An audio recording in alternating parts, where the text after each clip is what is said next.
सकल सुमंगलदायक रघुनायक गुण गान। सादर सुनहि रही न भव सिंधु बिना तल जान। सियावर रामचंद्र भज जय श्री शंकर हरि। सिया राम। श्री राम। श्री राम। शुरू करते। हाँ जी, शुरू करते हैं। जिस प्रकार कपट मृग के साथ श्री राम जी दौड़ चले थे, उसी छवि को हृदय में रखकर वे हरि नाम राम नाम रटती रहती हैं।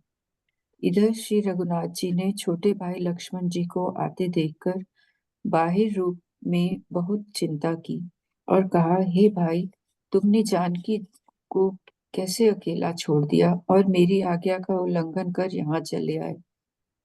राक्षसों के झुंड वन में फिरते रहते हैं। मेरे मन में ऐसा आता है कि सीता आश्रम में नहीं है। छोटे भाई लक्ष्मण जी ने श्री राम जी के चरण कमलों को पकड़कर हाथ जोड़कर कहा, हे नाथ, मेरा कुछ भी दोष नहीं है। लक्ष्मण जी सहित प्रभु श्री राम जी वहां गए जहां गोदावरी के तट पर उनका आश्रम था।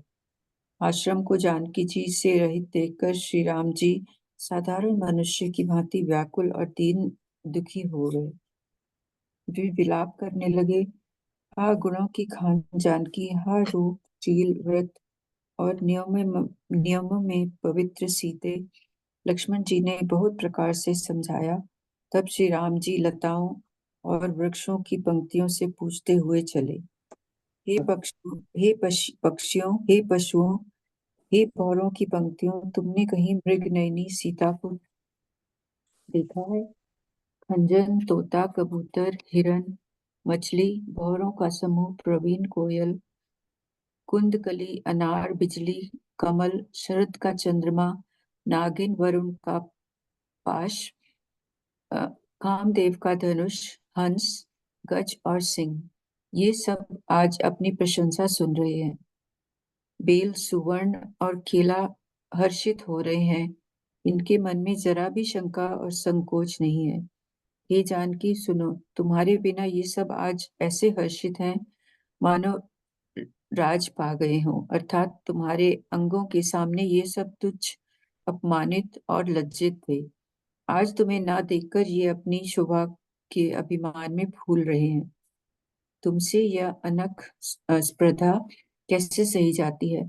हे प्रिय, तुम शीघ्र ही प्रकट क्यों नहीं होती? इस प्रकार अनंत ब्रह्मांडों के अथवा महामहिमामयी स्वरूप शक्ति सीता जी के स्वामी श्री राम जी सीता जी को खोजते हुए इस प्रकार विलाप करते हैं मानो कोई महाविरही और अत्यंत कामी पुरुष हो। पूर्ण काम, आनंद की राशि, अजन्मा और अविनाशी श्री राम जी मनुष्यों के से चरित्र कर रहे हैं। आगे जाने पर उन्होंने वृद्धपति जटायु को पड़ा देखा। श्री राम जी के चरणों का स्मरण कर रहा था, जिनमें ध्वजा, कुलिश आदि की रेखाएं हैं। कृपा सागर श्री रघुवीर जी ने अपने कर कमलों से उसके सर का स्पर्श किया, उसके सिर पर कर कमल फेर दिया। शोभाधाम श्री राम जी का परम सुंदर मुख देखकर उसकी सब पीड़ा जाती रही। हम देखते हैं कि रावण कैसे आया और कैसे उसने माँ का हरण किया, तो कैसे और फिर उनको ले गया, कैसे उसका जटायु से युद्ध होता है, एंड कैसे जटायु के पर काट के फिर वो चला जाता है। एंड कैसे फिर हमने देखा था कि माँ को वो महल में ले जाना चाहते हैं, परंतु ले नहीं पाते, क्योंकि माँ ने जाना स्वीकार नहीं किया। तो वो उनको वहां वन में अशोक वाटिका में रखते हैं। एंड फिर हम देखते हैं कि सीता माता कैसे कौन से अब रूप का ध्यान कर रही हैं। वो रूप का ध्यान कर रही हैं जैसे जिस प्रकार कपट मृग के साथ श्री राम जी दौड़ चले थे। तो उन्होंने देखा था ना, श्री राम जी कभी पीछे देख रहे हैं, कभी आगे देख रहे हैं, कैसे वो मृग के पीछे भागते जा रहे हैं। तो उसका ध्यान कर रहे हैं। क्यों उसका ध्यान कर रहे हैं? कि उनको है कि मेरी इतनी छोटी सी बात के पीछे वो कैसे भागे गए वो काम करने के लिए, तो अब मुझे ही बचाने के लिए तो भागे आएंगे ही, है ना। तो फिर अब हम देखते हैं कि जब लक्ष्मण जी के साथ वो वापस आते हैं तो सॉरी, लक्ष्मण जी को आते देखते हैं तो वो पूछते हैं कि तुम ऐसे कैसे आ गए, मैंने तो तुम्हें कहा था ना उसकी सहायता करने के लिए, उनकी रक्षा के लिए तुम्हें छोड़ा था। तो अब लक्ष्मण जी ने क्या किया, चरण कमलों को पकड़कर हाथ जोड़कर कहा, हे नाथ, मेरा कुछ भी दोष नहीं है। तो जैसा कि हमने लास्ट टाइम भी कहा था कि लक्ष्मण जी कुछ नहीं बोलते, अपनी सफाई नहीं देते, कुछ नहीं, बस इतना कहते हैं मेरा कुछ भी दोष नहीं है।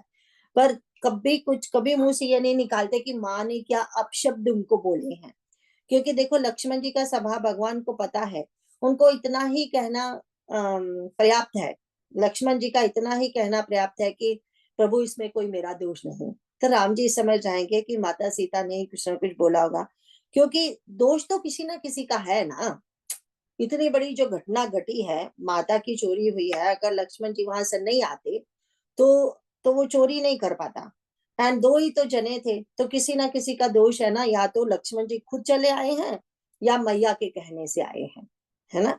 तो फिर वो सिर्फ ये कहते हैं कि मैं तो भगवान, हमने कहा था ना कि भगवान ने तो कहा था ना कि तुम वो पीछे जो पंक्तियां थी कि बुद्धि विवेक बल समय विचारी, बुद्धि से विचार करके समय देख के तुम कोई कुछ बोल भी दे तो बस समय का विचार करो एंड वहीं खड़े रहो। बट लेकिन वो कर नहीं पाए, है ना। तो फिर इसलिए उन्होंने कहा, बस इतना ही बोला एंड भगवान समझ गए। तो वो समझ गए कि जरूर कुछ हुआ है। तो जब आते हैं तो देखते हैं सीता जी वहां नहीं है, सारी जगह पे सीता को ढूंढते फिरते हैं। तो हम देखते हैं कि कैसे वो ऐसा उसमें लिखा है जो गीतावली है ना, उसमें तो यहाँ तक लिखा है कि भगवान लक्ष्मण मतलब इतने दुखी है, इतना वो उनको जैसे ट्रामाटाइज हो गए हैं। तो लक्ष्मण को पूछते हैं तुम कौन हो। तो लक्ष्मण को कहता है भैया मैं लक्ष्मण हूँ। मैं कौन हूँ, अरे तुम राम हो। अच्छा तो हम यहाँ क्या कर रहे हैं। तो मतलब ऐसे जैसे बंदा पगला जाता है। तो वो लक्ष्मण जी उनको समझाते हैं। अच्छा फिर थोड़ी देर बाद उनको होश आती है, तो वो कैसे ये सारी एग्जांपल्स आई हैं। क्योंकि यहाँ पे जो आया है ना, सारे कबूतर हिरन मछली उन सब का जो दिया गया है, ये जो हमारे तुलसीदास जी हैं, उन्होंने माता के पूर्ण श्रृंगार का, पूर्ण रूप का, सौंदर्य का वर्णन नहीं किया। क्योंकि एक बच्चा अपने माँ के सौंदर्य का वर्णन कैसे करे कि उसकी आंखें ऐसी, उसके गाल ऐसे, उसके ये ऐसे, उसके वो ऐसे। तो वो यहाँ पे तो फिर सौंदर्य का वर्णन कैसे करें। राम जी के मुंह से कहलवा रहे हैं, तो वो पक्षियों पशुओं और उनका नाम ले रहे हैं। तो जैसे कहते हैं कि खंजन, जैसे खंजन जैसा पक्षी जो उसकी चोंच अच्छी होती है, तोते की चोंच, तो नाक कैसा है माँ का, तो हिरन जैसी चाल है, मछली जैसी आंखें हैं कि चंचल आंखें इधर उधर। तो वो उन सब के एग्जाम्पल देके माँ का सौंदर्य बताया जा रहा है। इसीलिए फिर भगवान कहते हैं कि तुम ये सब लोग अब बहुत खुश हो रहे हैं कि तेरी सुंदरता के आगे इन सब की सुंदरता फीकी पड़ रही थी। तो अब तो ये कितने खुश हो रहे हैं कि अरे वो चली गई, अब कम से कम कोई हमारी तरफ देखेगा। कहने का मतलब उनको लगता था कि हमारी तरफ तो कोई दिखता ही नहीं है, हम भी तो सुंदर हैं लेकिन सब माँ की तरफ देख रहे हैं। तो फिर उसके बाद आता है कि अब तो हाँ, गीतावली में तो यहाँ तक लिखा है जो हमने अभी अभी बताया। एंड फिर लिखा है कि वो डालियों से, पेड़ों से उससे पूछते हैं कि कहाँ है सीता, क्या आपको पता है, कोई मुझे बताएगा सीता कहाँ है। तो वहां पे किंकर जी महाराज बताते हैं कि देखो जैसे गोपियां गोपियां भगवान श्री कृष्ण के विरह में रोती हैं, तो पेड़ों को पूछती हैं, डालियों को पूछती हैं, सबको पूछती फिरती हैं कहाँ है कृष्ण। तो यहाँ भगवान सीता माँ के बारे में पूछते हैं कहाँ गई वो, सबको पूछते फिरते हैं। तो तभी तो वो माता सती को यहाँ पे भ्रम हो गया था ना कि ऐसे पगलाए हुए पता है ये, तो ये ब्रह्म कैसे हो सकते हैं ये भगवान कैसे हो सकते हैं। तो फिर तभी यहाँ पे तुलसीदास जी भी कह रहे हैं, पूर्ण काम राम सुख राशि। भगवान राम स्वयं ही पूर्ण काम है, और वो तो सुख की राशि है, मतलब वो स्वयं सुख है। तो कहते हैं ये क्या हो रहा है फिर, बोले मनुज चरित कर आज अविनाशी, ये जो अविनाशी प्रभु है आज क्या कर रहे हैं, मनुष्य की लीला कर रहे हैं। तो कोई ये ना समझे, फिर से किसी को धोखा ना हो जाए कि ऐसे कैसे रो रहा है। बट लेकिन वो कहने की बात यह है कि दूसरी बात यह है, इसका मतलब ये नहीं है कि हम आदमी लोगों को, बच्चों को, बॉयज को शुरू से ही कमजोर बता मतलब उनका मन को ऐसे करते हैं कि अरे लड़का होके रोता है, अरे लड़का होके रोता है। कोई अपनी बीवी बीमार है किसी के, उस कहीं लड़का रोने लगे तो कहता है कैसे, ये देखो बीवी में कैसे रो रहा है, इसको शर्म भी नहीं आती। बीवी मतलब जैसे उनको इमोशन दिखाने का कोई है ही नहीं।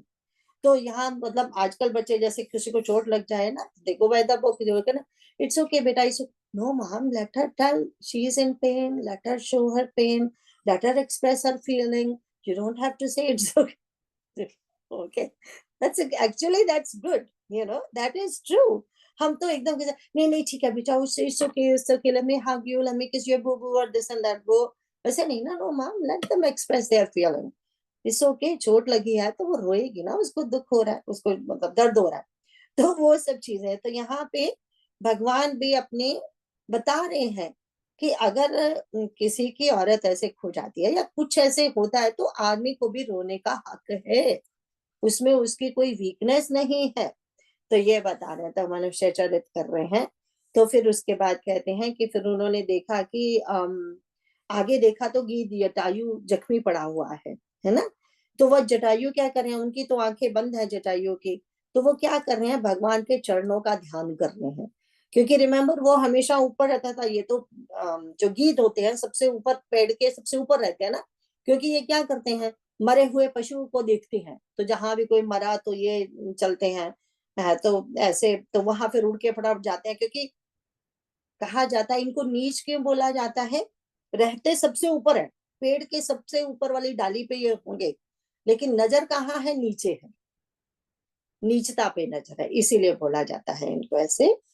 तो फिर वो तो वो नीचे पड़ा है, लेकिन हाँ, तो गीत जो हमारे जटायु हैं वो ऊपर रहते थे, तो हमेशा भगवान के चरण चिन्हों को देखते थे, क्योंकि दिखते थे ना उनको चरण चिन्ह।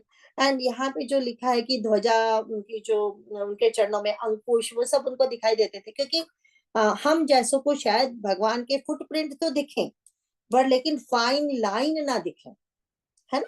जब फुटप्रिंट पड़े हैं तो वो तो फुटप्रिंट ऐसा पाँव जैसा लगता है, बट एकदम से एक एक लाइन तो नहीं नजर आती ना। बट इनकी आंख बड़ी तेज होती है ना, तो they can see those lines. तो इसीलिए कहते हैं कि उनको वो अंकुश ध्वजा वो सब दिखाई दे रहे हैं, क्योंकि हमें पता है ना, हम एक दो का देखते हैं कि उन सब का कुछ मीनिंग है। अंकुश का मीनिंग है कैसे वो हमारे पापी मन को पकड़ने के लिए हमेशा तैयार रहता है। वज्र का मीनिंग है कि जैसे हमने जो भी कितने भी पाप पिछले पिछले जन्मों में किए हो, तो भगवान कहता है डोंट वरी, मेरा वज्र है उनको खत्म करने के लिए। वैसे तो पापियों को खत्म करने के लिए, अंकुश है पापियों को मारने के लिए, बट हम अपने अंदर के पापियों की बात करेंगे। तो वो चरण चिन्हों का हमें पता है कि हर चिन्ह का एक अलग अलग मतलब होता है। जहां भी ध्वजा होती है, हाथ वज्र और ध्वजा विराजे। ध्वजा हमेशा काहे का चिन्ह होती है, विजय का चिन्ह होती है। क्योंकि देखो जिस देश में जिसका राज्य है उनका वहां वो झंडा होता है ना, तो ये विजय का चिन्ह होती है, तो उनको ध्वजा दिखाई दे रही है, तो दैट मीन्स उनको पता है मेरे राम एक दिन विजयी होंगे, इसीलिए पैसिफिक चरण चिन्ह जो उन्हें देख रहे हैं उनपे वो मेडिटेट कर रहे हैं, मीनिंग है उनका कुछ, है ना। तो अब 30 के नीचे पढ़ेंगे। तब धीरज धरकर गीत ने यह वचन कहा, हे भव जन्म मृत्यु के भय का नाश करने वाले श्री राम जी सुनिए। हे नाथ, रावण ने मेरी यह दशा की है, उसी दुष्ट ने जानकी जी को हर लिया है। हे गोसाई, वह उन्हें लेकर दक्षिण दिशा को गया है। सीता जी कुररी कुर्ज की तरह अत्यंत विलाप कर रही थी। हे प्रभु, मैंने आपके दर्शनों के लिए ही प्राण रोक रखे थे। हे कृपा निधान, अब ये चलना ही चाहते हैं। श्री रामचंद्र जी ने कहा, हे तात, शरीर को बनाए रखिए। तब उसने मुस्कुराते हुए मुंह से यह बात कही, मरते समय जिनका नाम मुख में आ जाने से अधम महापापी भी मुक्त हो जाता है, ऐसा वेद गाते हैं, वही आप मेरे नेत्रों के विषय होकर सामने खड़े हैं। हे नाथ, अब मैं किस कमी की पूर्ति के लिए देह को रखूं? नेत्रों में जल भरकर श्री रघुनाथ जी कहने लगे, हे तात, आपने अपने श्रेष्ठ कर्मों से दुर्लभ गति पाई है। जिनके मन में दूसरे का हित बसता है, समाया रहता है, उसके लिए जगत में कुछ भी कोई भी गति दुर्लभ नहीं है। हे तात, शरीर छोड़कर आप मेरे परम धाम में जाइए। मैं आपको क्या दूं? आप तो पूर्ण काम है, सब कुछ पा चुके हैं। हे तात, सीता हरण की बात आप जाकर पिताजी से न कहिएगा। यदि मैं राम हूँ तो 10 मुख रावण कुटुंब सहित वहां आकर स्वयं ही कहेगा। तो हम देखते हैं कि अभी क्योंकि वो तो बेहोश पड़े हैं ना, क्योंकि इतने पीड़ा में है, मगर उनका पर काटा गया है, he is bleeding, he is in so much pain, तो वो तो बेहोशी में काइंड ऑफ है। तो फिर भगवान जैसे ही आते हैं, तो भगवान ने जैसे ही उनके सिर पर हाथ रखा तो एकदम उनकी सारी पीड़ा जाती रही। अब तब फिर कहते हैं, तब उन्होंने बोला कि प्रभु माँ को चुरा ले गया है रावण। देखो जो रावण ने क्या किया था, अकेला आया था, सारथी लेके नहीं आया था कि किसी को पता ना चले मेरे कुकर्म का, है ना। फिर हमने देखा था कि रावण ने मारीच को मरवा दिया। एक मारीच ही गवाह था ना भगवान के सिवा, समझो राम लक्ष्मण के सिवा। एक एक्चुअली तो राम लक्ष्मण को भी थोड़ी पता है कि कौन चुरा के ले गया, कोई और गवाह नहीं है ना। एक मारीच को उसकी योजना का पता था, तो मारीच को तो उसने मरवा ही दिया। तो ही थिंक कि राम लक्ष्मण जी को पता नहीं चलेगा कौन चुरा के लेके गया है। लेकिन देखो भगवान को तो तुरंत ही पता चल गया, क्योंकि राइट अवे जटायु सामने आ गए, जटायु से युद्ध हुआ, जटायु ने भगवान को यहाँ पे बता दिया कि सीता माँ को रावण चुरा के लेके गया है, उसी ने ये मेरी हालत की है। एंड आगे देखेंगे हम कि बानर बानर बनेंगे गवाह, है ना। तो कि कौन लेके गया है माँ को। तो तो हम कहते हैं कि आगे बोलते हैं कि ये भी बता दिया दक्षिण दिशा की ओर लेके जा रहा है, और माँ कैसे विलाप कर रही थी। एंड देन कहते हैं भगवान को बहुत दुख हुआ, तो उन्होंने कहा कि क्योंकि वो तो मरण संपन्न पड़े हैं ना, एकदम से देखो कितनी ब्लीडिंग हो चुकी है उनकी। एंड देन तब भगवान कहते हैं कि मैं चाहता हूँ आप अपना शरीर रख लीजिए। यहाँ तो बस इतना ही बोला ना, गीतावली में बड़ी सुंदर बड़ी बड़ी लंबी पोएम है, वहां पे उन्होंने लिखा है तुलसीदास जी ने कि प्रभु बोलते हैं कि आप अपना शरीर रख लीजिए, मैं आपको दिव्य शरीर दूंगा, मैं आपकी सेवा करना चाहता हूँ पिता की तरह। तो कहते हैं कि जैसे पुत्र की तरह पुत्र एक पिता की सेवा करता है सारी, जैसे पुत्र पिता की सेवा करता है, मैं ऐसे आपकी सेवा करना चाहता हूँ। एंड तो बोले आपको दिव्य शरीर दूंगा, आप जब तक रखना चाहे उसको रख सकते हो। और फिर मैं क्या करूंगा उसका, बोले आप जगह जगह जाके हरि हर गुण गाना एंड लोगों को कृतार्थ करना, तो आपको ये काम दूंगा। तो वो हंसने लगे, तब ये मुख मुस्काई कही तो ही बाता।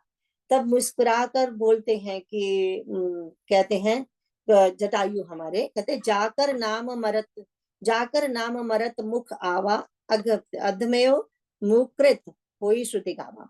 सॉरी मुकत होई, मैंने ऐसे लगाया मुकत होई श्रुति गावा। तो वो बोलते हैं कि कितना भी कोई पापी क्यों ना हो, महापापी से भी पापी, अगर मरते समय उसके मुख से आपका नाम निकलता है वो मुक्ति को पाता है। ऐसे ऐसे कौन कहता है, श्रुतियां ऐसे बोलती हैं। तो बोलते हैं कि मेरे तो सामने मेरे नेत्रों के सामने आप स्वयं खड़े हो, तो बोले कि मैं अब इस देह को रख के क्या करूंगा। क्योंकि वो यही बात आगे हम देखेंगे, बाली भी यही कहता है कि मरते समय तुम्हारे मुख से राम निकलेगा कि नहीं, जो किनसे, जो सारी उम्र आपका नाम जपते हैं, उनको भी पता नहीं मृत्यु कैसे आएगी और उस समय आपका नाम निकलेगा कि नहीं निकलेगा, तो फिर उनकी गति क्या होगी पता नहीं। बोले तो फिर कहते हैं कि मैं क्या करूं इस शरीर को रख के, आप मेरे सामने खड़े हो। तो बोले कि नेत्रों में जल भरकर अब राम जी कहने लगे, हे तात हे तात आपने अपने श्रेष्ठ कर्मों से शुभ गति पाई है। तो वो कहते हैं तात कर्म निज ते गति पाई। इसका मतलब क्या है, भगवान उनको एक शुभ गति देना चाहते हैं। ये नहीं बोला मैं आपको शुभ गति देता हूँ, भगवान कभी अपने मुख से ऐसा नहीं बोलते। वो ये कहते हैं आपने अपने कर्मों से शुभ गति पाई है। तो आगे बोलते हैं परहित बस जिनके मन माही, तिन कहूं जग दुर्लभ कछु नाही। क्यों शुभ गति पाई है आपने, कहते जिनके मन में हमेशा परहित रहता है उनके लिए इस संसार में कुछ भी पाने के लिए दुर्लभ नहीं है। भगवान को ये बहुत प्यारा है, भगवान को परहित बहुत प्यारा है। इवन उत्तरकांड में ही ऐसी कुछ पंक्ति आती है जब भरत जी संतों का भेद पूछते हैं ना भगवान से, तो उत्तरकांड में आता है, ये जो हमारा कहाँ पे है, ये 40 के नीचे है उत्तरकांड में, वहां भी भगवान भरत जी को बोलते हैं, परहित सरिस धर्म नहीं भाई, पर पीड़ा सम नहीं अध माई। तो वो बोलते हैं कि परहित, भगवान को परहित सबसे पहले, क्योंकि यही तो भगवान करते हैं ना, हमेशा परहित करते रहते हैं, उनका धर्म ही यही है, तो उनको परहित बहुत प्यारा है। अब देखो बात यह है कि कहीं ऐसा ना हो हमारे सुख का कारण किसी के दुख का कारण हो जाए, है ना, ऐसा ना हो। जैसे कोई भी हो सकता है, अगर हमारे घर में कोई काम करने वाले आते हैं तो हम उनका नाजायज फायदा उठाएं, ऐसे लोग होते हैं, बहुत लोग होते हैं। तो वो स्पेशली इंडिया में तो बहुत ही है, यहाँ भी है, ये मत सोचना यहाँ नहीं है। तो वो क्या है कि वो देखो कि हमारा सुख, हमें अपने सुख की चिंता है, तो हम दूसरे को दुख दे रहे हैं, तो कितनी बुरी बात है। राम किंकर जी महाराज तो परहित पे बहुत बोलते हैं, क्योंकि ये भगवान को बहुत प्रिय है ना। तो परहित पे वो रामचरितमानस से बहुत एग्जाम्पल देते हैं, अपने लिए भी बोलते हैं। वो कहते हैं कि अम कहते हैं एक बार वो कोई कहते हैं मैं 15 साल का था, तो मैं कथा करने जाता था कई बार, वो पता नहीं किसी गांव में ना। तो बोले एक दिन उनका पंडित जी वहां नहीं थे, तो मैं कथा करके हटा, तो एक बड़े रईस आदमी आए हैं मिठाइयों के डब्बे लेके भगवान जी को, मेरे बोला कि भगवान जी को भोग लगा दो। तो एक में से निकाल के लड्डू उन्होंने भगवान को भोग लगाया है। तो बोले कि ये और फिर मैंने सोचा बच्चे बाहर खेल रहे हैं, तो मैं एक डब्बा लेके उनको बांटना चाहता था। तो बोला ना ना ना, बांटने के लिए नहीं है, तुम अपने लिए एक रख लो। बोले मेरे लिए भी उन्होंने सीमा रख दी, तुम अपने लिए एक रख दो। और बोले ये तो मेरे घर में मैंने मन्नत मांगी हुई थी कि मेरा कोई काम हो जाए तो मैं लड्डू चढ़ाऊंगा, तो आज दोनों काम हो गए, एक तो भगवान को चढ़ा भी दिया प्रसाद, अब मेरे घर में कोई बड़ा फंक्शन होगा ना, गेस्ट आने वाले हैं, तो उनके लिए उन्होंने मीठा लिया था। तो अब भगवान को दिखा के वो मीठा लेके जा रहे हैं वापस। तो वो परहित कहाँ से हो गया, है ना। परहित तो तब होता है कि बाहर बैठे जो बच्चे हैं, जो भूखे खेल रहे हैं, उनको खिलाया जाए, या भिखारी बैठे हैं उनको खिलाया जाए। फिर वो एक और बात बताते हैं कि परहित में, जो परहित है वो त्याग नहीं है, वो बोलते हैं जो परहित है वो दान नहीं है, ऐसा कहते हैं। वो कैसे दान नहीं हो सकता, बोले कि मतलब परहित कहने का परहित त्याग नहीं है, परहित दान कैसे बने। बोले कि मैं बहुत सारे रईसों को जानता हूँ जिनका रसोईया जो घर में है ना, वो हमेशा रसोईया ब्राह्मण रखते हैं, जो किचन में कुक होगा वो ब्राह्मण रखेंगे।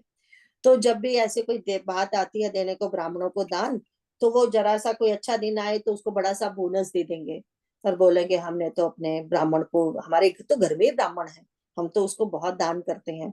तो बोले वो दान नहीं है, वो तो आप उसको भी खुश रखते हो कि घर का रसोईया है, इसको जब भी कुछ आता है तो खुश रखे, ताकि ये हमारी सेवा अच्छा से करता रहे फिर। तो वो भी ना तो दान हुआ ना परहित हुआ। तो परहित तो वो है जो हम अनजाने लोगों का हित करते हैं, या बिना अपने स्वार्थ को सामने रख के दूसरों का जो हित किया जाता है, वो परहित में आता है ना। यहाँ पे जैसे अपनी जान की बाजी उन्होंने लगा दी, है ना, अपना बलिदान दे दिया उन्होंने, जटाजू जी ने। इसीलिए भगवान ने कहा परेत बस जिनके मन माहे, जिनके मन में परहित होता है उनके लिए कुछ भी दुर्लभ नहीं है। दुर्लभ का मतलब ये है भगवान से बड़ी कोई चीज नहीं है ना, उनके लिए भगवान दुर्लभ नहीं है। तो ऐसे बोला जाता है कि वो पता नहीं किसका है ये, मुझे वो ध्यान आया कि कहते हैं ना ऐसे बहुत बोला, देने को टुकड़ा बड़ा, कि देने को तो खाना, जो भोजन है ना, सबसे बड़ा दान है किसी को भूखे को भोजन खिलाना। कहते हैं देने को टुकड़ा भला, लेने को शिंदा। अपने लिए कुछ लेना है ना, तो नाम नाम ही मांगिए, नाम का धन मांगिए, भगवान से भी नाम दान मांगिए। तो लेने को श्री राम, देने को टुकड़ा भला। तो वो बात है कि ये बातें आती हैं इसमें, परहित में राम किंकर जी महाराज तो बहुत अच्छा, कितने उनके वीडियो हैं उसके ऊपर। तो उसके बाद कहते हैं कि तनु तजी तात जाओ मम धामा। अब कहते हैं कि अपना शरीर छोड़ के आप कहाँ जाओ, मेरे धाम में जाओ। तो देव कहा तुम पूर्ण कामा, तुम तो अपने आप में पूर्ण काम हो। कहने का मतलब आपने इतना बड़ा काम किया इसीलिए आपकी ये गति हुई, तो मैं आपको क्या दूं, आप तो अपने आप में पूर्ण काम है। फिर कहते हैं अब आप जब मेरे धाम में जाओगे ना, तो पिताजी श्री भी वहां होंगे, आप उनको मत बताना, क्योंकि नेचुरली बात होगी यहाँ, आप बोलेंगे कि मैंने वन में राम को देखा था, लक्ष्मण सीता को देखा था, अच्छा तो वो कैसे हैं? तो बस इतना ही बोलना, सब ठीक है, इसके आगे की कथा मत कहना, इसके आगे की कथा रावण खुद आके बताएगा। सी ये एक और बात बोल दी कि रावण भी एक दिन मेरे ही धाम जाने वाला है। कितनी बड़ी बात, वो भी देखो, तभी परिहित हो गया ना। जो जिस रावण ने इतना बड़ा काम किया, उसी रावण को भगवान अपना धाम देंगे, है ना। तो जो रावण इतना बड़ा कांड कर रहा है और कितने बुरे कर्म उसने किए हैं पहले भी, तो फिर अब तो कहते हैं कि वो रावण खुद आके स्टोरी मेरे पिताजी को सुनाएगा कि मैंने कैसे कैसे कुकर्म किए थे, उसका मुझे क्या फल मिला, है ना। अब इसके आगे बढ़ेंगे 31 के जटा नीचे। जटायु ने गीध की देह त्याग कर हरि का रूप धारण किया और बहुत से अनुपम दिव्य आभूषण और दिव्य पीतांबर पहन लिए। श्याम शरीर है, विशाल चार भुजाएं हैं और नेत्रों में प्रेम और तथा आनंद के आंसुओं का जल भरकर वह स्तुति कर रहा है। हे राम जी, आपकी जय हो। आपका रूप अनुपम है, आप निर्गुण हैं, सगुण हैं और सत्य ही गुणों की माया के प्रेरक हैं। 10 सिर वाले रावण की प्रचंड भुजाओं को खंड खंड करने के लिए प्रचंड बाण धारण करने वाले, पृथ्वी को सुशोभित करने वाले, जल युक्त मेघ के समान श्याम शरीर वाले, कमल के समान मुख और लाल कमल के समान विशाल नेत्रों वाले, विशाल भुजाओं वाले और भव भय से छुड़ाने वाले कृपालु श्री राम जी को मैं नित्य नमस्कार करता हूँ। एक एक पढ़ लेते हैं, I'm sorry, I should have told you। तो हम कहते हैं कि तब क्या किया जटायु ने, जटायु ने अपना शरीर त्याग कर दिया उस समय। अब क्या, भगवान ने उनको अपना रूप दिया, हरि रूप दिया। भगवान के सारे पार्षद, अब कहीं भी हम भगवान के पार्षदों की जो पिक्चर देखते हैं, वो विष्णु स्वरूप ही लगते हैं सारे। तो हमने जैसे एक बार पहले भी देखा था, तो what is the difference between, तो पता कैसे चले विष्णु भगवान कौन है? क्योंकि अगर उनके पार्षद भी वैसे देखते हैं, वैसे ही चार भुजाएं हैं, देखो यहाँ पे बोला ना उन्होंने, वैसे ही पीताम्बर पहना हुआ है, श्याम शरीर है, चार भुजाएं हैं, वैसे ही आयुध भी धारण किए हुए हैं। तो फिर पता कैसे चले बिटवीन हु इज विष्णु भगवान एंड हु इज उनके पार्षद? तो कहते हैं अंदर चार चीजों का डिफरेंस होता है। एक तो डिफरेंस होता है कि उनके वक्ष स्थल पे माँ लक्ष्मी नहीं होगी, है ना। फिर दूसरा होता है कि श्री वत्स चिन्ह उसको बोलते हैं, भगवान को भक्त वत्सल बोलते हैं ना। श्री वत्स चिन्ह है जो भृगु ऋषि ने लात मारी थी, जो उनका फुटप्रिंट है, उसको बोलते हैं श्री वत्स चिन्ह। वाई श्री वत्स चिन्ह? भगवान भक्त वत्सल है, इसीलिए उनको श्री वत्स चिन्ह बोलता है उस फुटप्रिंट को। वो दूसरा नहीं है। तीसरा उनका है कि वो कौस्तुभ मणि नहीं है। कौस्तुभ मणि जो आई थी ना, उसमें समुद्र में से निकली थी, जो समुद्र मंथन में से निकली थी, वो भगवान को दी गई थी, वो नहीं है। तो चौथा जो मेन है कि उनको सृष्टि बनाने की पावर थोड़ी होगी, पूरी सृष्टि जो भगवान बनाते हैं वैसा थोड़ी हर पार्षद बना सकता है। ये चार चीजों का डिफरेंस है, otherwise they are look same. तो अब भगवान ने उनको वो रूप उनका मिल गया, एंड वो खड़े होके भगवान की स्तुति करने लगे भगवान के सामने। अब स्तुति कर रहे हैं, क्या स्तुति कर रहे हैं? तो कहते हैं हमें पता है ये हस्त नक्षत्र की स्तुति है, नंबर 13 स्तुति है ये रामचरितमानस में, 13वीं स्तुति है, और नक्षत्र इसका है हस्त, हाथ, क्योंकि भगवान उन्होंने उनके सिर पे हाथ रखा ना, तो हस्त नक्षत्र की स्तुति है ये। तो कहते हैं, वो बोल रहे हैं, जय राम रूप अनूप निर्गुण, सगुण गुण प्रेरक सही। तो वो कहते हैं कि हे राम जी, आपकी जय हो, आपका रूप अनुपम है। अनुपम में किसी किसी की भी उपमा नहीं दी जा सकती, एग्जाम्पल देके नहीं बता सकते कि कैसे हो, कितने सुंदर हो आप। तो कहते हैं आप निर्गुण भी हो और सगुण भी हो, दोनों रूप आप ही हैं। तो निर्गुण एंड सगुण का फिर झगड़ा खाएगा, है ना। तो कहते हैं एंड गुण प्रेरक सही, ये जो तीनों गुण जो 14 चैप्टर अभी अभी हमने किया, इतनी चर्चा जिसकी है, तो वो कहते हैं तीनों गुणों के प्रेरक, मतलब जो माँ, तीन गुण क्या है, वो जो चार्ट है हमारा, उसमें तीन गुण, मूल प्रकृति को तीन गुण कहते हैं ना। तो वो उसके जो माया है उसके प्रेरक है आप तीन, जो त्रिगुणी माया है ना। तो कहते हैं आपकी जो बाजुएं हैं, कहते विशाल बाजू हैं, और आपने कहते किसको किया, 10 सिर वाले रावण की प्रचंड भुजाओं को खंड खंड करने वाले प्रचंड बाण धारण किए हुए हैं। क्योंकि वो पहली स्तुति में यही बोलेंगे, क्योंकि सबसे ज्यादा गुस्सा तो उन्हें रावण पे है ना। तो वो उनको कहते हैं कि मैं तो रावण को नहीं मार सका, बट आप रावण की 20 भुजाओं को आप काटेंगे आपके प्रचंड बाणों से। तो फिर उसके बाद कहते हैं कि पृथ्वी को सुशोभित करने वाले, मतलब आपके अवतार से, आपके होने से पृथ्वी जो है शोभित हो रही है। रिमेम्बर माता सुमित्रा ने, माता कौशल्या ने क्या कहा था कि माता सुमित्रा ने लक्ष्मण को बोला था ना कि तुम्हारे माता पिता राम सीता हैं, अपने तुम्हारे पिता महाराज दशरथ नहीं है, अब से वो है। बोले वन तो हमें मिला है कौशल, तो वो तो कौशल राज तो जो अयोध्या है, वो तो यहाँ राम है वहां अयोध्या है ना।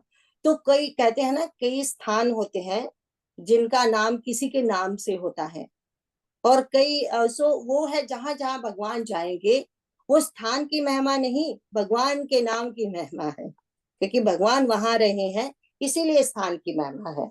अदरवाइज जब भगवान इस जगह से गए हैं, इस धरा से, तो अयोध्या एक्चुअली उस समय उजड़ गई थी, क्योंकि उन्होंने लव कुश को भी अयोध्या का राज नहीं दिया था। कोई अयोध्या में रहना ही नहीं चाहता था भगवान के बिना, तो लव कुश को डिफरेंट राज्य दिए गए थे। तो अयोध्या बाद में फिर से बसाई गई थी लेटर ऑन। तो अब वो है, अब उसके बाद कहते हैं कि मेघ के समान श्याम शरीर वाले, कमल के समान मुख, हमेशा भगवान के मुख, चरण, कमल सब कर, उनके हाथ, सबको कमल की महिमा दी जाती है। तो कहते हैं विशाल भुजाओं वाले, भव सागर से छुड़ाने वाले आप कृपालु श्री राम जी को मैं नमस्कार करता हूँ। अब दूसरा पढ़ेंगे।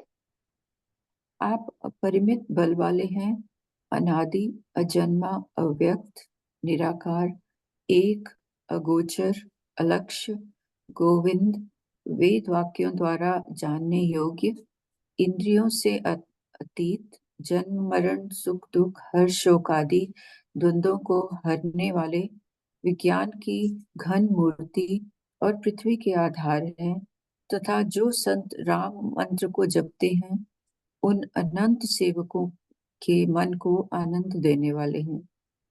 उन निष्काम जनों के प्रेमी अथवा उन्हें प्रिय तथा काम आदि दुष्ट वृत्तियों के दल का दलन करने वाले श्री राम जी को मैं नित्य नमस्कार करता हूँ।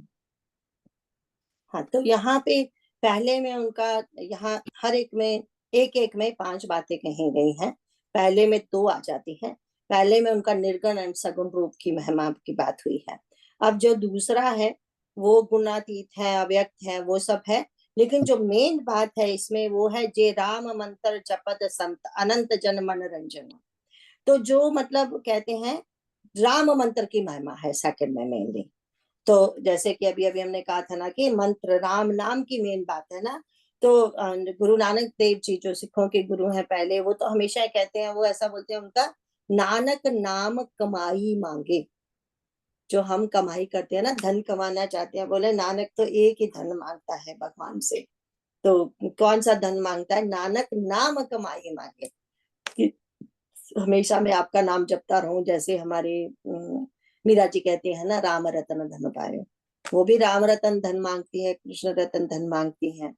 तो ये भी यहाँ पे कि कहते हैं, जो अब देखो ना, दुख सुख शोक आदि जो द्वंद है किसके मिटेंगे?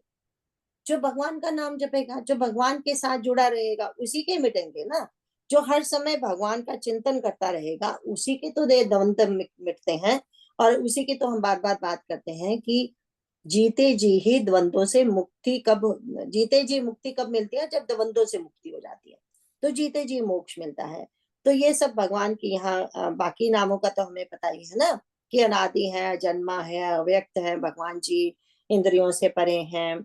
गोविंद तभी उनको बोला जाता है जो इंद्रियों के मालिक हो, है ना। तो जो द्वंद्वों को दूर करने वाले हैं, तो उन कहते हैं उन निष्काम जनों के प्रेमी तथा उनके प्रिय तथा काम आदि दुष्टों के। तो निष्कामी का भी हम बार बार कहते हैं। निष्काम का मतलब वो होता है जो, जिनको फल में आसक्ति ना हो, उसको निष्कामी बोला जाता है ना। तो काम, जब तक हम जिंदा रहेंगे हमें इच्छाएं कुछ ना कुछ तो रहेगी ही। तो बेस्ट यही है कि हम अपनी, सबसे पहले हम अपनी इच्छाओं को सात्विक बनाएं, फिर उनको भगवान के साथ जोड़ें। एंड संसार के विषयों में, विषयों के फल में आसक्ति ना रखें, है ना, वो निष्काम होता है। तो उसके बाद कहते हैं कि जो काम आदि दुष्टों के दल को, जो काम में संसारिक इच्छाओं को मिटाने वाले, उसको, वो हमारे भगवान जी को मैं नमस्कार करता हूँ। अब आगे तीसरा देखते हैं, तीसरे में क्या है। जिनको श्रुतियां निरंजन, माया से परे, ब्रह्म व्यापक, निर्विकार और जन्म रहित कहकर गान करती हैं, मुनि जिन्हें ध्यान, ज्ञान, वैराग्य और योग आदि अनेक साधन करके पाते हैं, वे ही करुणाकंद शोभा के समूह स्वयं श्री भगवान प्रकट होकर जड़ चेतन समस्त जगत को मोहित कर रहे हैं। मेरे हृदय कमल के भ्रमर रूप उनके अंग अंग में बहुत से कामदेवों की छवि शोभा पा रही है। तो यहाँ पे भगवान जी का अवतार की बात हो रही है चौथे में। तो कहते हैं जय श्रुति निरंजन ब्रह्म व्यापक। तो वो निरंजन, बार बार हम देखते हैं निरंजन, आंखों में जो हम काजल लगाते हैं उसको अंजन बोला जाता है।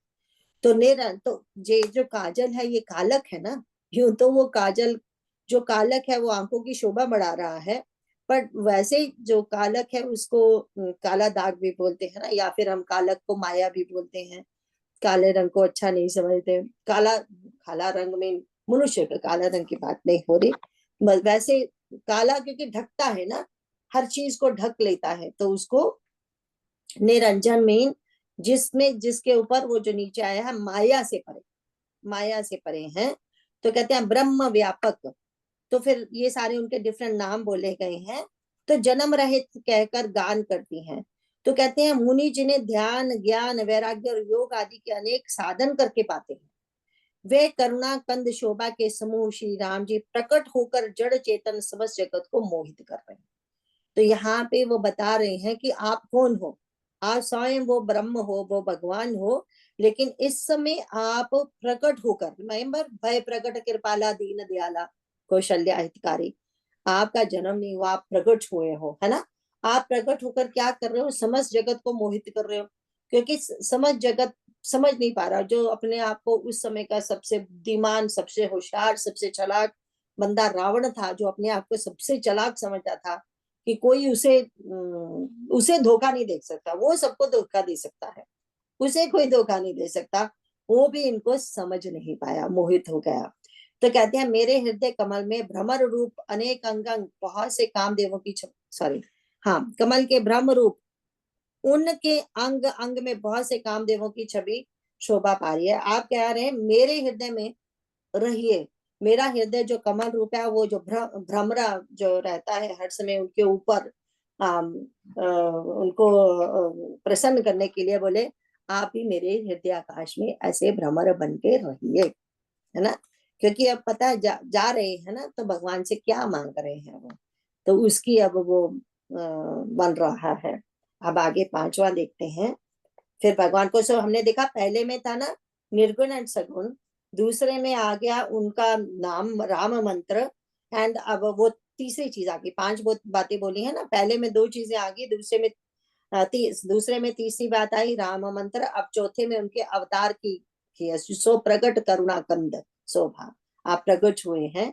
एंड अब जब देखते हैं लास्ट वाले में क्या बोलते हैं, पांचवें में, जो अगम और सुगम है, निर्मल स्वभाव है, विषम और सम है, और सदा शीतल शांत है, मन और इंद्रियों को सदा वश में करते हुए योगी बहुत साधन करने पर जिन्हें देख पाते हैं, वे तीनों लोक के स्वामी रमा निवास श्री राम जी निरंतर अपने दासों के वश में रहते हैं। वे ही मेरे हृदय में निवास करें, जिनकी पवित्र कीर्ति आवागमन को मिटाने वाली है। ये इसकी वो दोहा भी पढ़ दीजिए। अखंड भक्ति का वर मांगकर गृधराज जटायु श्री हरि के परम धाम को चला गया। श्री रामचंद्र जी ने उसकी दाह कर्म आदि सारी क्रियाएं यथा योग्य अपने हाथों से की। तो अब कहते हैं, अब देखो पांचवा क्या बोलते हैं, बोलते हैं आप भक्त के पराधीन हो, ये वो बोला जा रहा है कि आप पराधीन नहीं ये जो संसार के मालिक अपने अधीन लोगों को करते हैं, बट भगवान तो अपने भक्त के अधीन रहते हैं, है ना, ये बात है। तो कहते हैं जो अगम सुगम है, निर्मल स्वभाव है, विषम और सम है, और सदा शीतल शांत है, मन और इंद्रियों को सदा वश में करते हुए योगी बहुत साधन करने पर जिन्हें देख पाते हैं, वह तीनों लोकों के स्वामी रमा निवास श्री राम जी निरंतर अपने दासों के वश में रहते हैं। वे ही मेरे हृदय में निवास करें, जिनकी पवित्र कीर्ति दासों के वश में, जिनकी पवित्र कीर्ति आवागमन को मिटाने वाली है। तो देखो भगवान ने मुक्ति तो दे दी, रिमेम्बर कौन सी मुक्ति दी थी उनको? तो जैसे 3 मुक्तियां एक साथ मिल गई। एक तो भगवान के सालोक्य में गए, भगवान के समीप्य हुआ, उनके पार्षद बने, सालोक्य, समीप्य एंड सारूप्य, 3 मुक्तियां उनको एकदम में दी थी, भगवान ने दी थी। लेकिन वो प्रसन्न नहीं हुए, बोले मुक्ति तो मिल गई बट मुझे तो कुछ और चाहिए, वो तो आपने दिया अपने आप, है ना, वो मैंने नहीं मांगा था। बट फिर आखिर में कहते हैं अब मैं जो मांगता हूँ वो मुझे दीजिए। तो क्या दीजिए? मुझे कहते हैं मुझे वो पवित्र भक्ति दीजिए, है ना। बोले मुक्ति से क्या करना, आप मुझे भक्ति दीजिए। तो तभी मांगा ना, अविरल भक्ति मांगी वर गीत गयो हरिधाम, अपने लिए अविरल भक्ति मांग कर फिर उनके धाम में चले गए। तो यहाँ पे देखो भगवान की लीला, भगवान का धाम, भगवान का नाम, ये सब की बातें यहाँ पे हो रही हैं, है ना। तो हमेशा भगवान का नाम, लीला, धाम एंड उनका रूप, ये सब रूप भी बताया गया ना, उनके रूप की, नाम की, धाम की एंड उनके स्वभाव की सब बातें यहाँ पे आई हैं। तो फिर ये सुंदर स्तुति करके जो गीत है वो भगवान से बड़ा भक्ति मांगकर उनके धाम को चले गए। अब कहते हैं कि भगवान जी ने उनका जो शरीर था उसका दाह संस्कार स्वयं किया, है ना। तो आगे चलते हैं। श्री रघुनाथ जी अत्यंत कोमल चित्त वाले, दीन दयालु और बिना ही कारण कृपालु हैं। गीत पक्षियों में भी अधम पक्षी और मांसाहारी था, उसको भी वह दुर्लभ गति दी जिसे योगी जन मांगते रहते हैं। शिव जी कहते हैं, हे पार्वती सुनो, वे लोग अभागे हैं जो भगवान को छोड़कर विषयों से अनुराग करते हैं। फिर दोनों भाई सीता जी को खोजते हुए आगे चले। वे वन की सघनता देखते जाते हैं। वह सघन वन लताओं और वृक्षों से भरा है। उसमें बहुत से पक्षी, मृग, हाथी और सिंह रहते हैं। श्री राम जी ने रास्ते में आते हुए कबंध राक्षस को मार डाला। उसने अपने शाप की सारी बात कही। वह बोला, दुर्वासा जी ने मुझे शाप दिया था, अब प्रभु के चरणों को देखने से वह पाप मिट गया। श्री राम जी ने कहा, हे गंधर्व सुनो, मैं तुम्हें कहता हूँ, ब्राह्मण कुल से द्रोह करने वाला मुझे नहीं सुहाता। मन, वचन और कर्म से कपट छोड़कर जो भूदेव ब्राह्मणों की सेवा करता है, मुझ समेत ब्रह्मा, शिव आदि सब देवता उसके वश में हो जाते हैं। तो यहाँ पे हम देखते हैं कि भगवान जी ने जब उनका अपने हाथों से दाह संस्कार किया तो कहते हैं अब हमारे शिव भोलेनाथ कहते हैं कोमल चित अति दीन दयाला, कि भगवान के जैसा कोमल चित दीन दयाल कोई हो नहीं सकता। तो उसके बाद बोलते हैं कारण बिनु रघुनाथ कृपाला, क्यों वो कोमल चित दीन दयाल है? बिना कारण ही वो कृपा करते हैं। तो कोई कहेगा कि नहीं नहीं यहाँ तो बहुत बड़ा कारण है इसलिए कृपा की। हाँ ये तो बहुत बड़ा कारण है, जटायु पे तो कर दी, लेकिन जटायु को बोला ना कि रावण भी आएगा यहाँ, तो उसके ऊपर तो बिना कारण कृपा कर रही है ना, उसको तो कोई दोजख में क्या नरक में दाहना चाहिए था, बट उसको बिना कारण कृपा हो रही है ना भगवान की। वो तो सब पे कृपा के सिवा और कुछ कर ही नहीं सकते, ये उनका स्वभाव है, अपने आदत से मजबूर है।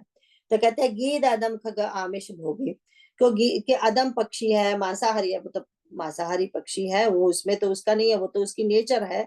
पर जैसे कि हमने पहले कहा था ना कि गीद अगर देखा जाए तो ईगल ईगल जो है वो भी तो वो है ना, मांसाहारी भी है बट ऊपर भी रहती है। बट उसमें जो जितने भी पक्षी हैं उनमें गीद को नीच योनि वाला बोलते हैं। क्योंकि जो तो व्हाट इज द डिफरेंस, जो जब भी ये लोग जानवर है ना, एक दूसरे जानवर का शिकार करते हैं तो जीते को खाते हैं, एंड ये तो मरे हुए को खाते हैं, मतलब गंदगी खाते हैं, समझ गए ना आप? इसीलिए इनको नीच वाला बोला जाता है। अदरवाइज अगर देखे तो ईगल भी तो वैसे ही है ना, इनको वोल्चर बोल दिया ना, वो ईगल है, ये वोल्चर्स है ना। तो अब हम देखते हैं, कहते हैं उसको भी कि भगवान ने इतनी अच्छी गति दी है, तो कहते हैं सुनो उमाते लोग अभागे, हमारे भोलेनाथ कहते हैं कि उमा वो लोग कितने अभागे हैं जो कहते हैं हरि तजी हुई विषय अनुरागे, जो भगवान को छोड़कर विषयों में फंसते हैं, जिसमें तो कभी सुख का एक निशान भी नहीं है ना, फिर भी वो विषयों में फंसे रहते हैं।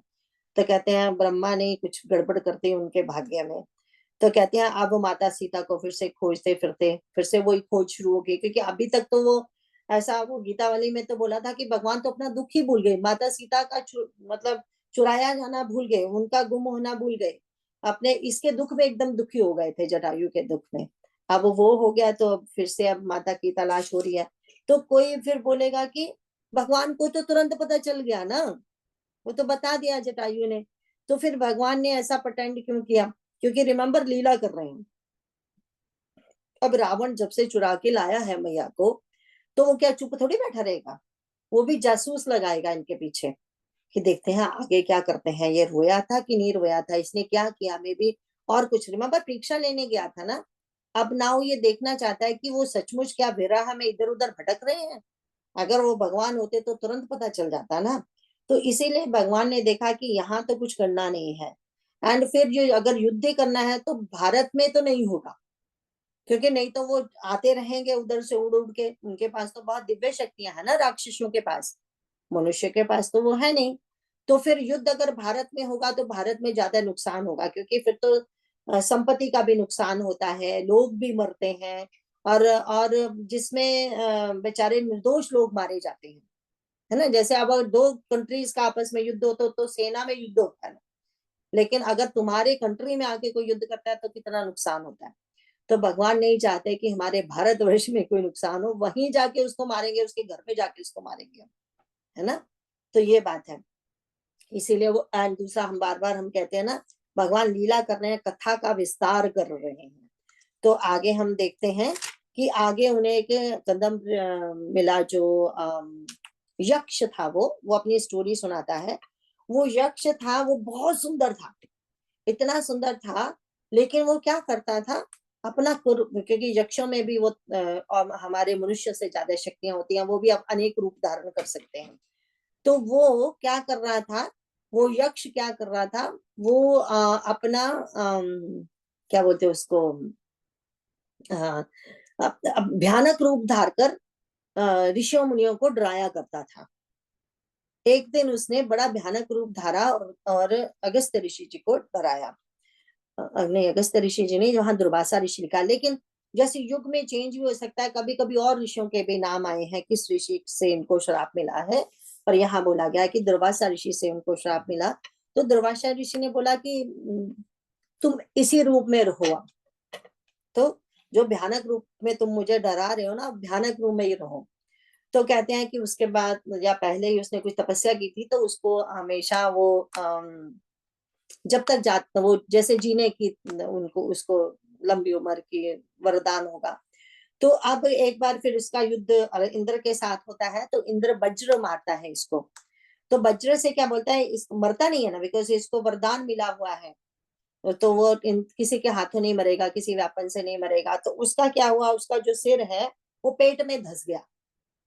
अब सिर पेट में धस गया, मरा है नहीं, तो वो रो रहा है, चिल्ला रहा है। तो फिर इंद्र नहीं, उसको तरस आ गया, तो कहते हैं उसने उसको वरदान दिया कि तेरी जो बाजुएं हैं वो 4 कोस की हो जाएंगी, और जो पेट है, पेट में जो धसा पड़ा है, छाती में एक आंख होगी, और पेट में दांत होंगे और मुंह होगा। जो मुंह होगा ना, जैसे हमारा पेट है ना, पेट में ही मुंह बन जाएगा।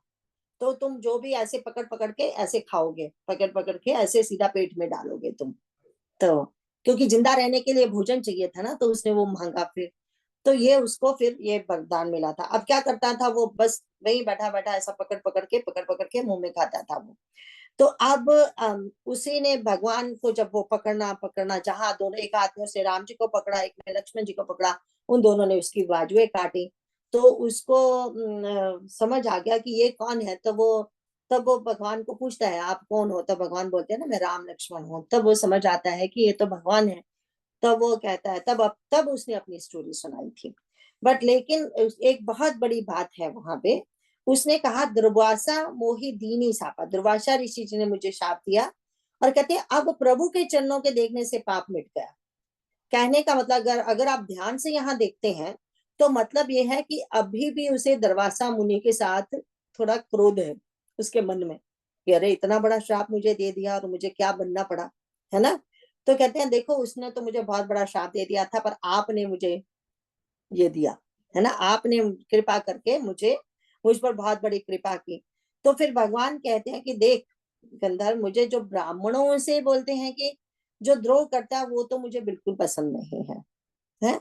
तो फिर कहते हैं, मन वचन कर्म से कपट छोड़कर जो भूदेव के ब्राह्मणों की सेवा करता है, मुझ समेत ब्रह्मा शिव आदि सभी देवता उसके वश में हो जाते हैं। जो ब्राह्मणों की सेवा करता है। तो आगे जो मैं सिर्फ एक पढ़ूंगी, आगे सिर्फ यहाँ आप पढ़िए, 2 ही चौपाइयां पढ़िए, बस यहाँ पे खत्म करेंगे। वैसे भी टाइम हो गया, लेकिन ये वाला हम खत्म करेंगे। 2 चौपाइयां पढ़नी है आगे वाली सिर्फ। श्राप देता हुआ, मारता हुआ और कठोर वचन कहता हुआ भी ब्राह्मण पूजनीय है, ऐसा संत कहते हैं। हम्म शील और गुण से हीन भी ब्राह्मण पूजनीय है, और गुण गणों से युक्त और ज्ञान में निपुण भी शूद्र पूजनीय नहीं है। हम्म श्री राम जी ने अपना धर्म भगवत धर्म कहकर उसे समझाया। हम्म अपने चरणों में प्रेम देखकर वह उनके मन को भाया। तदनंतर श्री रघुनाथ जी ने चरण कमलों में सिर नवाकर वह अपनी गति गंधर्व का स्वरूप पाकर आकाश में चला गया। तो जो जो हम कहते हैं ना हमेशा, ये जो बात यहाँ पे आई है, लोग या तो इवन ओम स्वामी जी कहते हैं 2 ही चौपाइयां लोग लेते हैं, या तो ये वाली लेते हैं या फिर ढोल गवार शूद्र पशु नारी। That's it. किसी ने कुछ पढ़ा नहीं। वो ये नहीं देखता कि वो उसने क्या कुकर्म किया था जिसके लिए उसको दरवाजा ऋषि जी ने श्राप दिया। एंड फिर वो तभी भी भगवान सामने आए हैं, तभी भी उसको अभी भी दरवाजा ऋषि पर वो गुस्सा है कि उन्होंने मुझे ये श्राप क्यों दिया। माफी नहीं मांगी है उसने, है ना। तो उसने ये नहीं कहा कि मेरे से बहुत बड़ी गलती हो गई थी उस समय, मैंने ऐसे ऋषि जी का अपमान कर दिया था, ऐसा नहीं कहा। तो तभी भगवान ने कहा कि देखो, कपट छोड़कर ब्राह्मणों की सेवा मतलब करो। तो वो कहते हैं, सापत ताड़त पुरुष कहंता विप्र पूजे अस गावे संता। कहते हैं संत कहते हैं, शाप देता हुआ, मारता हुआ और कठोर वचन कहता हुआ ब्राह्मण पूजनीय है, ऐसा संत कहते हैं। अब कहते हैं, शील और गुण से हीन भी ब्राह्मण पूजनीय है, और गुण गणों से युक्त ज्ञान में निपुण शूद्र पूजनीय नहीं है। अब पहले तो हम देते हैं शाप देता हुआ। अब देखो, भगवान को भी नारद मुनि जी ने श्राप दिया था, भगवान ने अपने ऊपर भी ये चीजें ली हैं। एंड मारता हुआ, ऋषि भृगुनि जी ने तो सीधे लाती मार दी, है ना। अब तीसरा था कठोर वचन, किसने कहते? परशुराम जी ने। ऐसा नहीं है कि भगवान स्वयं वो नहीं करते और दूसरों को शिक्षा देते हैं, ऐसा नहीं है। भगवान खुद भी वैसा ही आचरण करते हैं।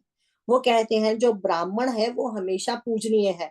अगर तुम्हें श्राप भी देता है ना, तो भी तुम कहो कि सिर माथे पे, आपने श्राप दिया, वो भी वरदान है मेरे लिए, है ना। अगर वो आपको मारता है तो भी भगवान कैसे कहते हैं कि आपको चोट तो नहीं लगी, मेरी छाती की हड्डियां तो बड़ी वो है, वो सख्त है। तो अब कठोर वचन परशुराम जी ने इतने बोले, भगवान तो सी भी नहीं करते, है ना। तो कहते हैं भगवान हर तरह से पूजनीय है, ये संत कहते हैं। क्योंकि पहले तो सॉरी ब्राह्मण, पहले तो ब्राह्मण की बात जो आती है वो हम सबको पता है कि बाय बर्थ तो हम सभी शूद्र होते हैं, ये हमारे शास्त्रों में लिखा है। By birth we are all shudra only. And सिर्फ हम द्विज बनते हैं जब हम गुरुकुल जाते हैं, जब जनेऊ सेरेमनी होती है। ऐसे शास्त्रों में लिखा है कि पहले तो जनेऊ से ही लड़कियों की भी हुआ करती थी, लड़के लड़के दोनों को होती थी। तो अब कहते हैं तब हम बनते हैं द्विज। एंड विप्र, विप्र कब बनते हैं? जब वो शास्त्रों का अध्ययन करते हैं। एंड फिर वो जो फिर इस प्रोफेशन को चूज कर लेते हैं, पढ़ना पढ़ाना, वो विप्र बन जाते हैं। फिर ब्राह्मण तो एंड में बनता है ना, जो ब्रह्म में रमता है उसको ब्राह्मण कहते हैं। ऐसे पहले पहले उन दिनों में तो बहुत सख्त रूल हुआ करते थे। वो बोलते थे अगर कोई ब्राह्मण तीनों संध्या उसकी 3 दिन छूट जाए तो वो शूद्र हो गया। 3 जो संध्या हमें कर्म कांड में आती है, सुबह की संध्या में गायत्री मंत्र करना, दोपहर को करना, शाम को करना, जो पूजा कर्म कांड बनाए गए हैं वो पूर्ण रूप से करने हैं। अगर नहीं करते हैं तो वो कहते हैं 3 दिन छूटते हैं किसी ब्राह्मण के तो वो ब्राह्मण शूद्र हो जाएगा। ऐसा ऐसा लिखा गया है। कहने का मतलब हम एक शास्त्र से एक चीज लेके चलते हैं, पूरा तो फिर देखते नहीं कि ब्राह्मणों उसके लिए भी कोई तो रूल है। अगर वो ऐसा नहीं करेंगे तो उनके साथ उनके लिए भी नियम बने हुए हैं। तो दूसरी बात एक और आती है फिर मैं मानस के मोती में नहीं, मानस पीयूष में पढ़ रही थी। तो वहां संतों ने, जो हमारे हनुमान पदार्थ जी हैं, दूसरे संत हैं, उसमें अखंडानंद सरस्वती जी है, वो भी आते हैं। तो वो कहते हैं तो फिर आजकल के जो ब्राह्मण कुल में पैदा हुए हैं, उनको भी लोग हम कहते हैं कि उन्हीं को ब्राह्मण मानते हैं, जाति प्रथा चली आ रही है। तो बोले कहते हैं कि इसका 2-3 चीजें इसमें आ सकती हैं। एक तो ये भी आ सकती है कि जैसे किसी ने समझो किसी ने कोई बहुत अच्छा काम किया था और एक राजा ने उनको बहुत सारी जागीर दान कर दी उस फैमिली को। अब जागीर एक बार दान कर दी है तो उसका जो जागीर है वो कुलों तक उनके पास ही रहेगी ना। वो ये नहीं है कि वो तीसरा राजा कोई आया तो उसने कहा, या फिर अब तो तुम्हारा बाप तो मर गया, जिस दिन तुम्हारा बाप मर गया उस दिन ये जागीर वापस ले ली जाएगी। ऐसा नहीं होता। तो वो कहते हैं कि जैसे ब्राह्मण कुल में जो पैदा हुए उनको जागीर वैसे मिली हुई है। उन्होंने खुद तो कुछ नहीं किया, लेकिन अब उनको जागीर उनसे वापस नहीं ली जा रही, बिकॉज वो लेके वापस कैसे ले उनके। जैसे कि मैं हमेशा कहती हूँ, ओम स्वामी जी ने अभी एक बुक लिखी है द लेजेंड ऑफ गॉडेस, उसमें जो श्री सूक्तम पे बुक है, तो उन्होंने श्री सूक्तम पे बताया कि जो 16 सूक्तम है वो कैसे ऋषियों ने, अलग अलग ऋषि ने उनको जागृत किया है। तो जो जागृत करने में भी हजारों वर्ष है कई बार बीच में, और जिन्होंने जागृत किया है वो कितना उन्होंने उसके लिए तप किया है, कितने कष्ट सहे हैं। आई मीन तुम्हारे वो जब वो तुम पढ़ते हो ना जो स्टोरी एक एक उसमें सूत्र में, जो वो क्या मतलब कैसे ऋषियों ने क्या किया है हमारे लिए, कैसे अपना जान तक दे दी है, कैसे कितना कष्ट सहे हैं। तब लगता है कि सचमुच हम उनके ऋणी हैं। सचमुच हम ऋषियों को मंत्र दृष्टा बोलते हैं ना। सचमुच हम मंत्र दृष्टा जो ऋषि हैं कितने ऋणी हैं हम। उन्होंने जागृत करके हमारे सामने रख दिए। अब हम जो मंत्र को हम भी अगर उनको करेंगे तो बड़ी जल्दी हम उनको साध लेंगे, क्योंकि वो पहले से जागृत है। लेकिन एक नियम बन गया है, तुम 40 दिन ऐसे इसको करो, अगर वो ऑफ कोर्स मन से करोगे जैसे उन्होंने किया। ये नहीं कि मंत्र जप कर रहे हैं, मुख में तो बोल रहे हैं लेकिन मन अंदर कुछ और बोल रहा है, वैसा नहीं। ऐसे सचमुच ध्यान में बैठ के करोगे तो जल्दी वो जागृत हो जाएंगे हमारे लिए, क्योंकि सिद्ध हो चुके हैं वो मंत्र। तो यहाँ पे वो कहते हैं कि इसलिए वो बोलते हैं शाप देता हो वो सब ब्राह्मण, समझ के ना। तो कहते हैं शील एंड गुण से ब्राह्मण पूजने और गुण गणों से युक्त ज्ञान निपुण शूद्र भी पूजने नहीं है। ऐसा नहीं है कि वो शूद्रों के खिलाफ कुछ कह रहे हैं कि शूद्र बड़ा ज्ञानी है तो नहीं है, बट ये एक प्रथा बनी हुई है। अब यहाँ भी ये लोग जो, अब इमेजिन करो, ये लोग जो यहाँ पे क्रिश्चियन ले लो आप, है ना, यहाँ पे शादी कौन कराता है? प्रीस्ट कराएगा ना। हमेशा प्रीस्ट जो एक्चुअली रियल कैथोलिक है या रियल क्रिश्चियन है वो शादी प्रीस्ट से करेंगे। वैसे तो अब तो यहाँ भी कोर्ट बन गया ना, कोर्ट में जाके तुम शादी कर सकते हो, या फिर अगर कोई मेरे जैसी भी कोई पता नहीं वो कुछ करना होता है, वो कोर्स कर लिया तो I am eligible to sign your paper, तुम्हारे मैरिज लाइसेंस पे। But notary. असली जो क्रिश्चियन है वो तो चर्च में जाके शादी करेंगे और वो प्रीस्ट ही शादी करवाएगा। अगर वो वैसा है तो इसी तरह से फिर हम में है कि हमारा भी प्रीस्ट ही शादी कराएगा। समझ गए ना। तो नॉन प्रीस्ट हमारा भी, अगर हम भी उस सनातन धर्म में उस चीज को मानते हैं कि हमने सनातन धर्म से उस विधि से शादी करनी है, तो पंडित जी ही शादी कराएंगे जो इस विधि को जानते हैं।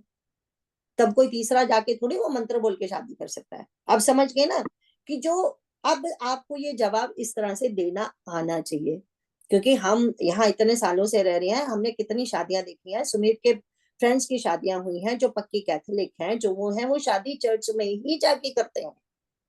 एंड वो प्रीस्ट ही शादी करेगा। हम लोग तो प्रीस्ट घर पे बुला के शादी करवाते हैं, हम तो मंदिर में नहीं जाते, मंदिर में शादी नहीं करते। तो समझ गए ना, जो हमारे सनातन धर्म के खिलाफ ऐसी बातें उठाते हैं वो खुद वैसा ही करते हैं। मुसलमान के साथ अगर कोई शादी होगी, अगर वो गैर मुस्लिम है तो पहले मुस्लिम बनना पड़ेगा, तो वहां क्यों होता है फिर ऐसा? पर हमें बोला जाता है हम शूद्रों के साथ ऐसा करते हैं, राइट? क्योंकि हम ही अपने धर्म को नीचा के दिखा रहे हैं, इसलिए होता है। तो यहाँ पे जो बात आई, ऐसा नहीं है कि हम शूद्र को नीचा दिखा रहे हैं, किसी को भी नीचा नहीं दिखा रहे। एक्चुअली तो क्षत्रिय भी हो, चाहे वो क्षत्रिय हो, चाहे वो वैश्य हो, चाहे वो शूद्र हो, तीनों में से किसी को भी शादी के वो जो मंत्र पढ़ने हैं वो अधिकार नहीं है ब्राह्मण के सिवा। समझ गए ना? तो इट्स नॉट जस्ट शूद्र, उसकी बात नहीं हो रही है। तो यहाँ पे जो बात है ये कही जा रही है, तो ये तो भगवान ने कही निज धर्म ताहि समझावा। अब कहते हैं उसका निज धर्म समझाया और वो भगवान के चरणों में प्रेम कर नमन करके चला गया। रघुपति चरण कमल सिरनाई गयो गगन आपत्ति गति पाई। But remember, he is the, if you ध्यान से देखिए, he is the only person, वो उसको मुक्ति नहीं मिली, ज्ञान मिल गया। ध्यान से देखिए यहाँ पे। अब कहते हैं सिर नवाकर वह अपनी गति गंधर्व स्वरूप पाकर आकाश में चला गया, क्योंकि भगवान अभी थोड़ा सा अप्रसन्न थे, फिर भी उसको ज्ञान दे दिया ताकि जो इसका अगला जन्म हो तो उसमें इसको गति मिल जाए। समझ गए ना? अदरवाइज ऐसा कभी होता है भगवान आए सामने और गति ना मिले। पर भगवान ये भी एक एग्जाम्पल रखना चाहते हैं कि अगर आप अपने धर्म का पालन नहीं करते हो, धर्म में कर्तव्य कर्म हमें पता ही है, तो फिर ऐसा नहीं है कि भगवान आएंगे तो आपको हर चीज माफ, आपको मैं कैसी भी गति दे दूंगा। वो तो खैर उनकी कृपा पर निर्भर है। पर अगर हमने अपनी गलती मानी नहीं पर भगवान हम पर कृपा करते रहे, तब तो नहीं होगा ना, हमें भी कुछ तो करना पड़ेगा अपनी तरफ से। तो फिर इसीलिए वो कहते हैं, हम सिर्फ एक ये पढ़ेंगे, ताही देई गति राम उदारा सबरी के आश्रम प्रभुदारा। तो इसीलिए मैंने सिर्फ यहाँ पे छोड़ेंगे, नेक्स्ट टाइम से करेंगे। बट कहने का बात है, जो ये पंक्ति को लेके चलते हैं वो आगे नहीं देखते कि भगवान ने उसका उद्धार करके अब कहाँ गए, शबरी के आश्रम। शबरी की कुटिया भी नहीं कहा, शबरी का घर नहीं कहा, शबरी कहेगी आप मेरी कुटिया में आए हैं। वो शबरी के घर को आश्रम बोलते हैं। शबरी कौन है? शूद्र है। और शबरी कौन है? एक शूद्र औरत है जो कहेगी मैं तो नीचों से भी नीच हूँ और एक औरत हूँ, और भगवान उसके झूठे फल खाते हैं। यहाँ पे झूठे फल नहीं बोलते, वो कंदमूल फल बोलते हैं।